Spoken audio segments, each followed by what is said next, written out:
how can we not start with a story that combines monkeys, Pong, and implants? All right, well, that's me. That would be um, better. yeah, so it's not thoroughly a legal tech story, although it clearly is a legal tech story for regulation and and what's to come with technology and human implants of technology. But Elon Musk is saying that his Neuralink, the brain chip, which was successfully implanted in a monkey who can play Pong without touching anything, will be ready for humans in 2021. So look for big battles over what that means for human capacity and AI with brain chips.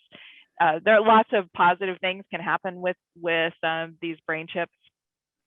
They're focused on working on solutions to blindness, Alzheimer's, lots of different ways they're expecting the technology to be able to be used.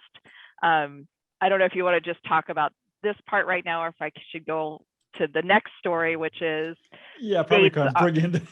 Yeah, so in the meantime, states are preemptively passing legislation. Indiana was the 11th, I think, to pass legislation recently that bars employers from forcing employees to implant devices. And this can be everything from these brain chips to the little pieces that go into your fingers that let you walk into your secure biometric security. Right.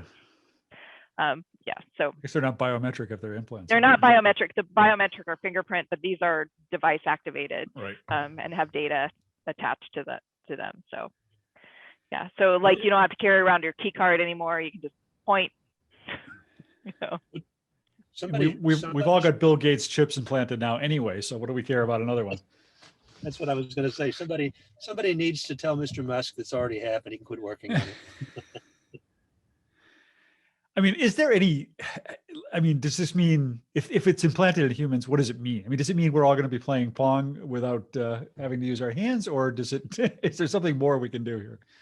Well, I can't even find Pong anymore, let alone. Well, Neuralink is really, the focus there is to advance human capacity, but the medical uses are expansive.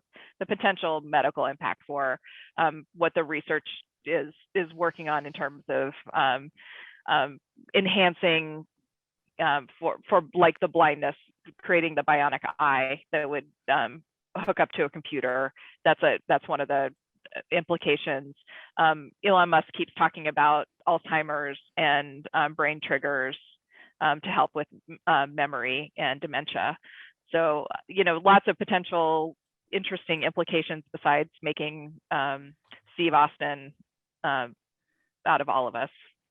The thing I thought when I read that, though, was I'll believe it when I actually see a human playing Pong. I mean, who knows what the monkey was doing? Like, this idea that we're supposed to believe that the monkey understands what Pong is and is playing Pong through a neural link in his brain. Like, the monkey was probably just, who knows? Like, maybe the monkey didn't even realize that the neural link had anything to do with what was on the screen. So that was a difficult leap for me. But once it's in a human and they say that they're doing that, I'll believe them, I suppose. But I'm not buying the monkey thing yet. We'll see. They were rewarding it with banana smoothies. So God, just excited about banana smoothies with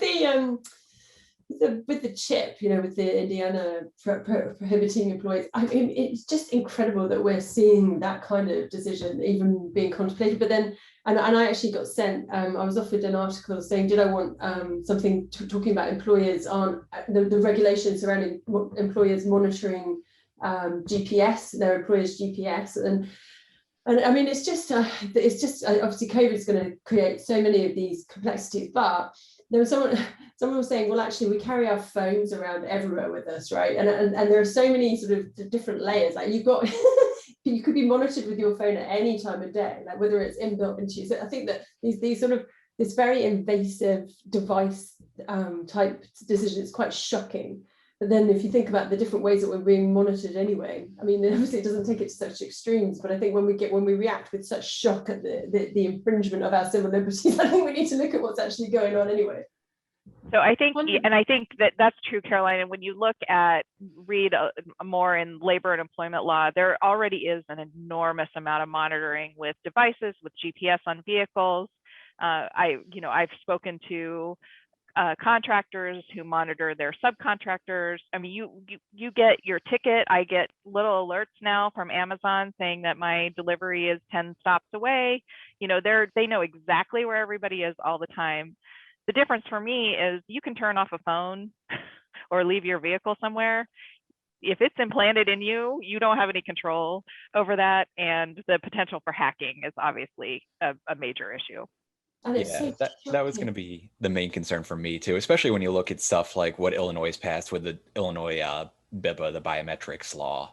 I would think this would be somewhat of an extension of that lawmakers should be looking at right now, because it is a completely new area that a lot of times previously biometrics, of course, HIPAA, medical regulations have existed in the past, but the data that can be extracted now, especially when you have a literal piece of technology that is supposedly implanted in your brain, there is a reason to be forward-looking about something like that and wanting to get ahead of the privacy implications right now.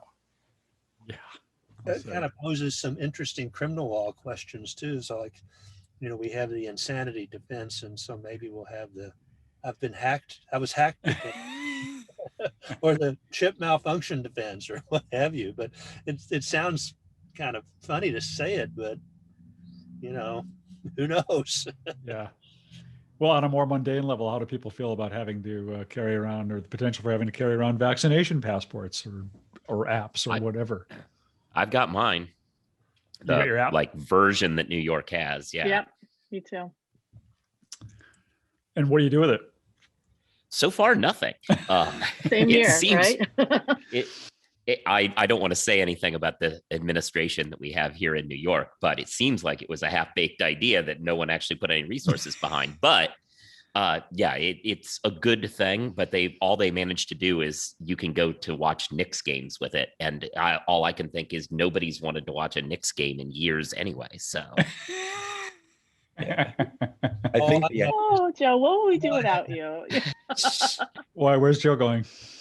Nothing. What do you know that we don't know?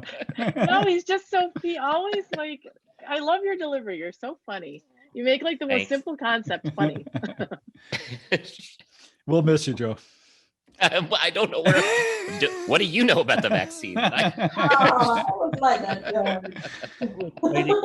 I was waiting for Joe to respond to Nikki as, "You think I'm funny? You think I'm funny?" Go all good, fellas. Yeah.